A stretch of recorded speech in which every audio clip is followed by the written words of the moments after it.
So I'm Nathan, a qualified personal trainer, online coach that helps entrepreneurs get in shape in minimal time. And this is also my current physique. Now what I want to do in this video is cut out all the BS and give you a full protocol that you can follow to help you get in the top 5% in terms of health and physique. And you can do that within 3 months if you follow these steps. And it covers training, nutrition and lifestyle, because those are the only 3 things that you need to focus on. And if you do these things, I promise you, you will make more progress in your life than you ever have on your fitness journey. First thing I want you to focus on is the number one thing is training, right? Training is the bedrock, and without this there isn't really much progress you're going to make. And I want you to think of training like a marathon, not a sprint. Now let's just say you've got 2 people, right, and they've both got an exam to do. One person starts revising a year in advance, but he does it 3 hours planned out for his week. And person 2 gets 2 months before the exam and decides to cram and try and revise and try and, wing his way through. Which person's going to be more sustainable? Which person's going to retain the information, understand it, and be more confident when he goes into the exam? Obviously person number 1. This is the same way I want you to imagine your training. Don't just think that more equals better. Opt for something that's sustainable and humble yourself as well. If you can't maintain a 5, 6, 7 day routine and your physique's not improved because you've tried that, then take it a step down. With the entrepreneurs I'm working with, I give them 3 to 4 days. I don't even offer 5 or 6 days on my programs. So what I would even recommend for you is just do a 3-day full body routine, and you can click the link below and get my minimalist training guide, and it's completely free, and use that, and that's your training sorted. Do those on the same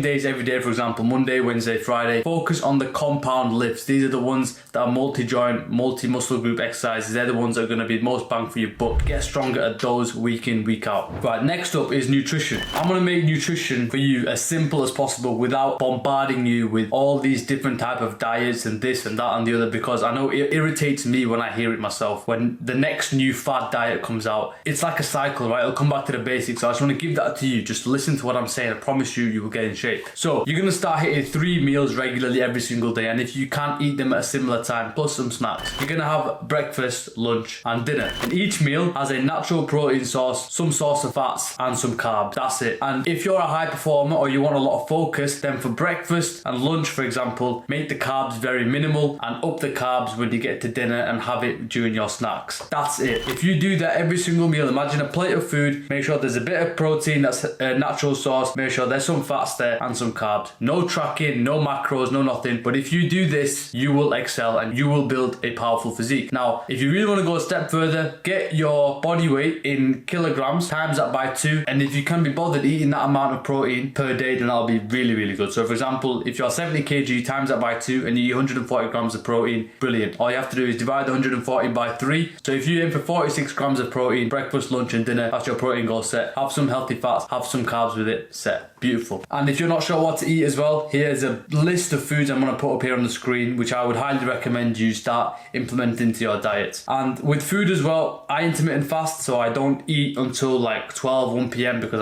my brain's a bit sharper that way. And I also eat 3 hours at least before I go to bed, so it gives my body enough time for the food to digest and all that. Now, cheat meals is a big thing. To be honest, I first of all want to say do not have cheat days. Cheat days are horrific. People go overboard and it's very hard for you to come back, and you can do enough damage on a day to completely derail your progress in a week, and that's what I genuinely believe. Instead, have a cheat meal if you want. And when I say cheat meal as well, if you're opting and you're still in the mindset that you need dirty, greasy, fried ass food because you don't know how bad it is for your body, your brain, your heart, if you're that addicted to that type of food, then I would put a limit on it. And I would probably say twice a month is when you should be having these type of foods. I'm talking like deep fat fried burgers, pizzas, highly saturated foods. Like if you're going for a steak, or if you're going for some expensive restaurant and you're having like some sort of salad and pasta and whatever that's, pretty high class, yeah, you can have that maybe once a week or something. But I'm talking super dirty foods like the greasy kebabs once or twice a month. Spend extra money and look after your health. That is my genuine advice to you. Next is sleep. Muscle building, fat loss, energy, mood, digestion, every single thing you can think of, productivity, focus, is all coming from sleep. So it's one thing that even I still struggle with today. Even though my sleep is pretty decent, especially with prayer times, I find it hard, but that's alright, we can work around that. It's still no excuse. You should still be trying to go to sleep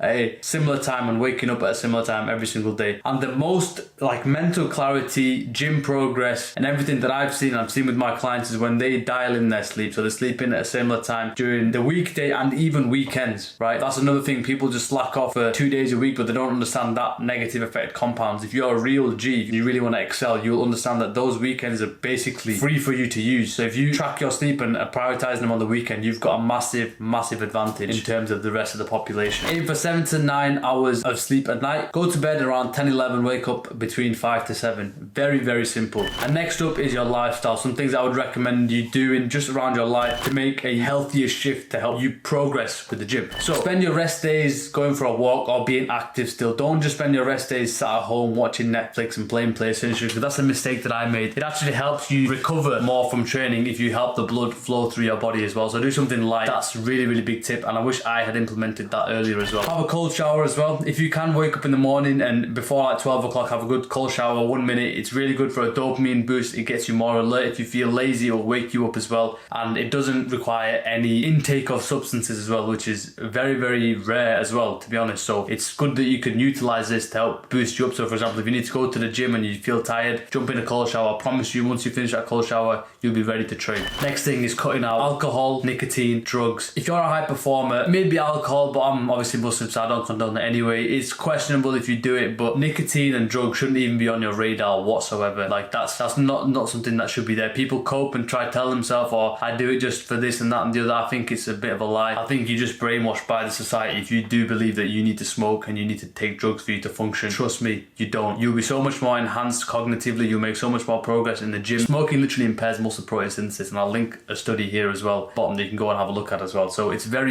people think it's cool, but just think long term, be smart. If you want to make gains, cut it out. Next up is a big killer for a lot of people is binge eating. It's snacking, it's going and eating foods almost compulsively. And I want you to know that it's actually sort of not your fault, because you've not been taught this before, but you binge eat because you don't know how to deal with stress. And you might think stress is like a big thing where it comes in your mind and it's like a massive, but no, stress sometimes be underlying, very small in your mind, but you just don't know what it even is. So if you come home, you find that you come home from work or you come home from uni or school or something and you go straight to the snack cupboard, you probably got some stress with homework or work, but you just don't know what it is. And the only thing that you know is when I eat that thing, it makes me feel better. So what you want to do is break that loop, right? I'm going to give you a little insight into how habits work. So habits work with 3-step thing, okay? So you have the cue, which is the stress, you have the action, which is like eating the chocolate, and then you have the reward, which is feeling that stress go away. Now out of these 3 things, the first and the last you can't do much about, because you don't know when stress is going to come, and obviously you need to deal with that stress. So the cue and the reward must be present. All you have to do is change the action. Now this takes some experimentation. So instead of having a snack of crisps, why don't you go have a piece of fruit instead? Or instead of having milk chocolate, go have dark chocolate. Or instead of doing something silly like, or instead of smoking, do 10 press-ups. Whatever it is, find an alternative for the action, because when the stress comes, you will always find a way to get that reward of stress relief. If you've not experimented with different things that are more productive for you, then you'll end up going back to that cycle of negative action, which could be, for example, binge eating. So learn how to deal with stress. A couple of good things I do is journal, write, get the thoughts out of your head into paper. Try to keep your mind less cluttered. You're probably thinking, oh, listen, I'm here to get gains and get into the gym and build my physique. Yes, that is important, but you'll always be held back by your mind if you can't deal with these things. It's these underlying causes. The reason why I'm able to stay consistent with the gym so much is because of all these practices that I do that you don't see on screen. You know, I've got journaling for about 2 years. I'm constantly writing, I'm constantly evaluating where I am and reflecting, and I should be doing it even more. That's why I don't fall off the gym. I'm not being arrogant about that. I know many people have better physiques than me, that could have better physiques than me, but they don't maintain it because they don't know how to deal with life's stresses. And this is very important, especially if you're a business owner, you want to be an entrepreneur. You have to know how to balance and deal with these situations. Another is to speak to somebody in a similar situation to you. If you're stressed, this is advice from a 24-year-old to anyone younger or going through a similar thing. If you're stressed and you go to someone who doesn't see eye to eye to you in a sense where he doesn't have the same goals as you in mind, he will not give you the right type of advice and he won't be able to resonate with you. Me asking advice from someone who's not an entrepreneur isn't really good for me, because the goal I want to do is become an entrepreneur, right? So if you want to get in really good shape, if you want to build your best health and physique, and you're stressed, and you go to someone who you know is a smoker for advice about the stress, he'll just say, let's come out for a smoke. However, if you go to someone who's in shape, listen to what he says, right? So listen to people based off of the goals that you want and the attributes that they have. And if you do what I've said to you, I promise you will get in shape. There's no question about it. In 3 months, you will have so much progress that you won't even believe it. But the simplified there for you, just take action and don't waste time.